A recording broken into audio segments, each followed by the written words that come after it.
Ассаляму алейкум, құрметті достар. Бүгін мен сіздерге қазіргі кезде сәнге айналған мынандай тюрбанды тігу әдісін үйретемін.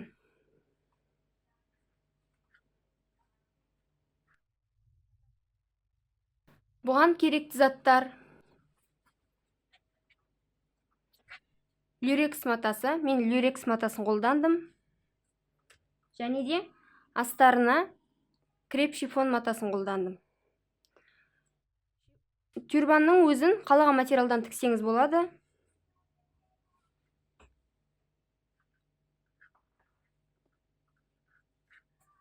Енді матамыздың ұзындығын 1,26 метр етіп, енін 18 см етіп кесіп аламыз.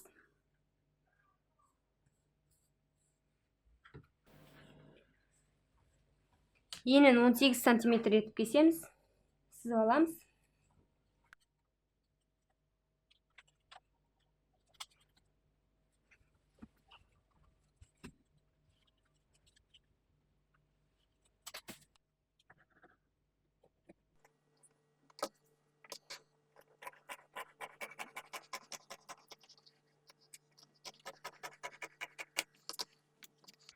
Ұзындығы 1,26 метр болу керек.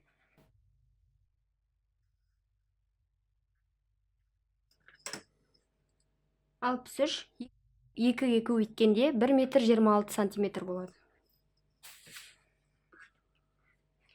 Енді астарын қиямыз.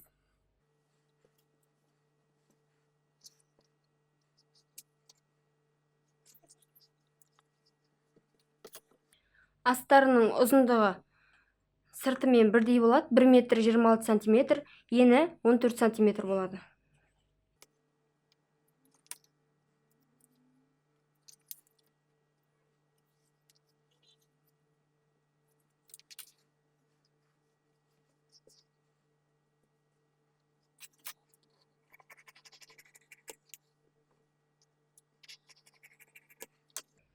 Менің матамның ені қысқа болғандықтан, еніне кішкене жалғаймын.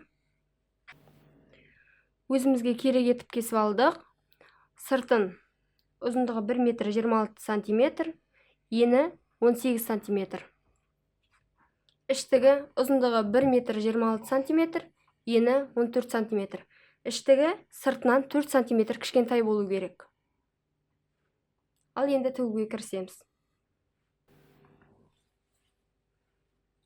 Матамыздың сырты мен ішін ұзындығынан біріктіріп тігіп аламыз.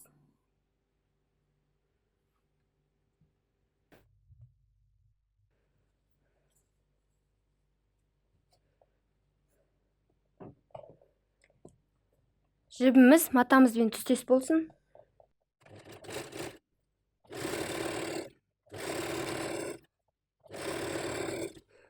Мына тігіске мән бермеңіздер, себебі менің матамның астарымның ұзындығы қысқа болып қалды, сол үшін жалғадым. Сіздердің матаңыз жеткілікті болса, жалғамасаңыз болады.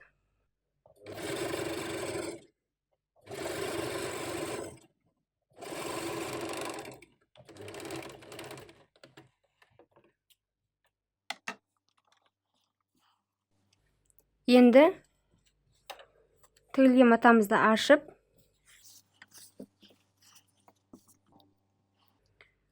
тұтастай тігіп шықтық. Енді тігісін бастырып, үстінен тігіп шығамыз.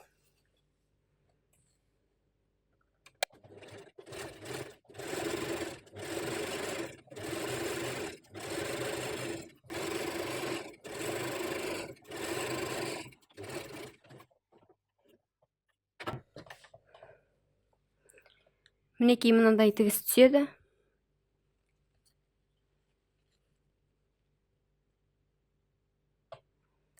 Тігіс астар бетіне түсу керек.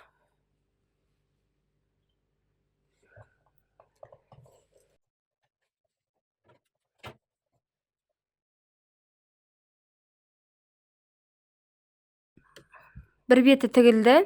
Енді екінші бетін қосып тігеміз. Ұзындығынан тігіп шығамыз.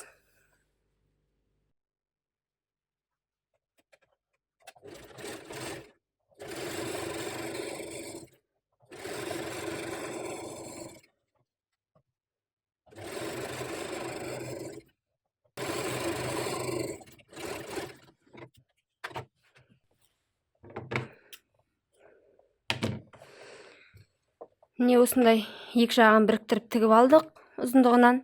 Енді оңын айналдырамыз.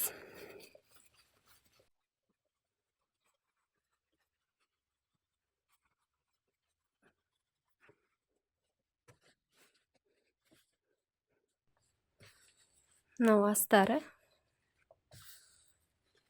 Мынау.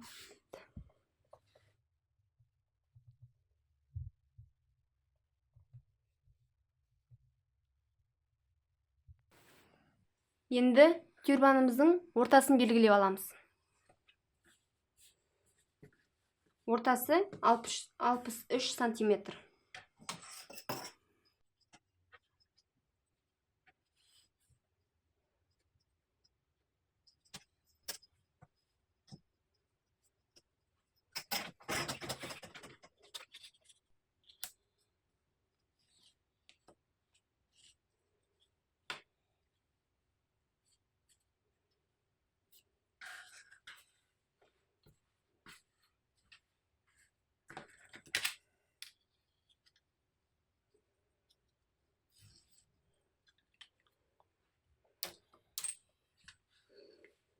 Манағы тігісін бастырып тіккен жағын өзімізге қаратамыз.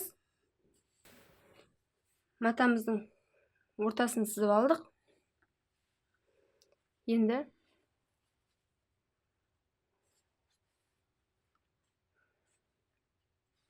бір-біріне айқастырамыз. Бір-бірінің үстіне осылай қойып, мына бетін бұлай, мына бетін бұлай бір-біріне байлаймыз. Байлаймыз.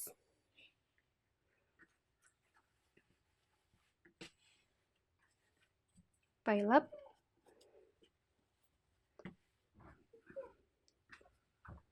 екі бетін жалғаймыз. Екі басын қосамыз. Сонда осылай байланып шығады. Мына екі жерін біріктіріп тігеміз.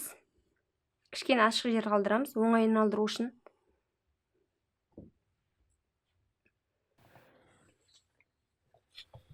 Екі шетін біріктіріп тігеміз.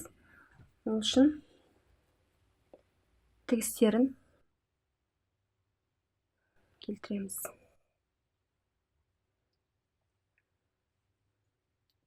Астарының шет жағынан бастаймыз.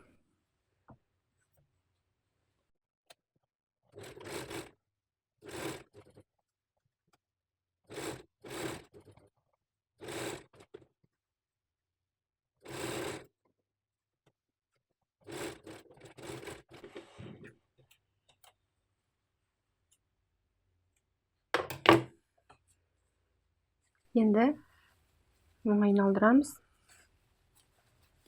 Сонда осындай болып бірігеді. Енді мына кішкене ашық жерін сыртынан тігіп жібереміз.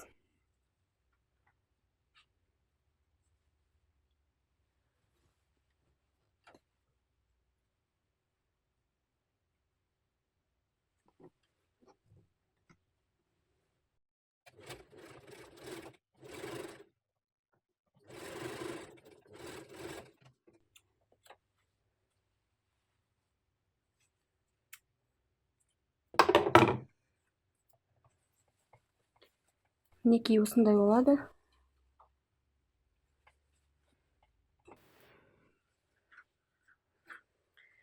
Тюрбанымыздың екі шетін біріктіріп тіктік.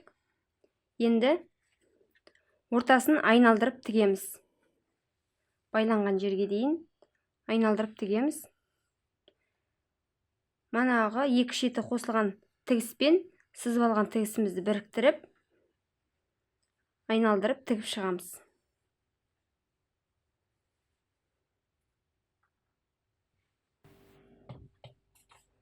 Ортасын тігіп шығамыз.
мінекей тюрбанымыздың ортасын тіктік, айналдырып тігіп шықтық. Байланған жерге дейін тігеміз. Манағы екі шетін біріктірген тігісіміз жоғарғы бетіне түссін. Енді теріс айналдырып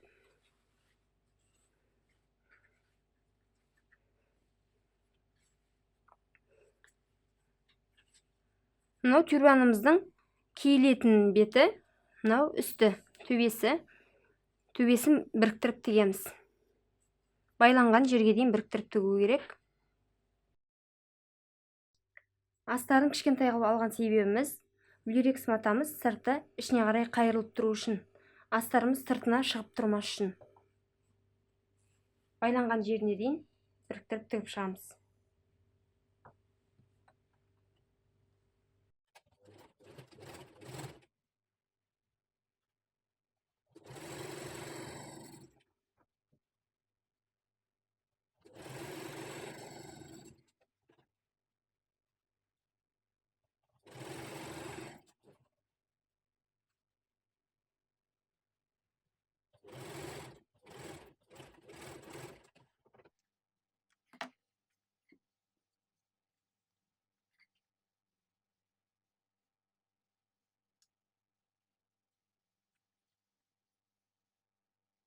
Тігіс түскен жағы жоғары жағында болу керек, міндетті түрде астынан көрініп тұрмас үшін.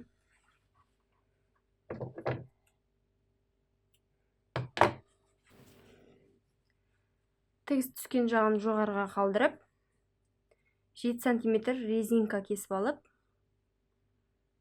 тартып тігеміз астыңғы бетіне. Сосын мына бұрышын қосып тігіп тастаймыз. Мына сызылған жерге тігеміз.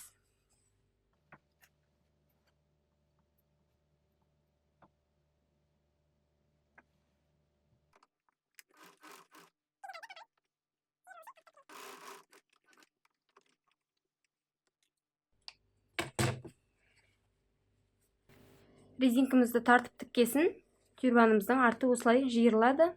Енді төбесін қолмен тіксек те болады, бүйтіп қайырып, машинамен тіксек те болады.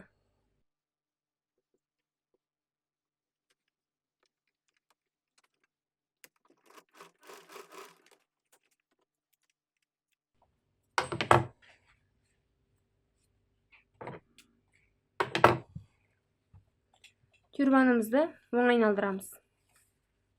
Осылай болады. Енді оң айналдырамыз. Сонда сыртқы беті осылай жиырылып, арты әдемі тұрады.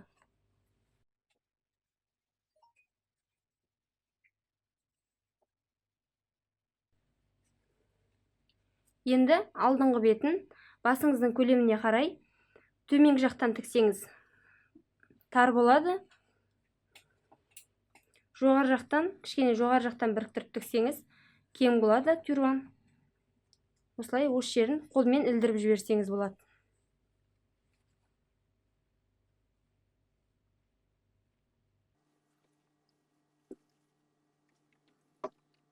Бейнеролигіміз ұнаса, лайк басыңыз, ұнамаса, дизлайк бассаңыздар да болады. Келесі көріскенше сау болыңыздар.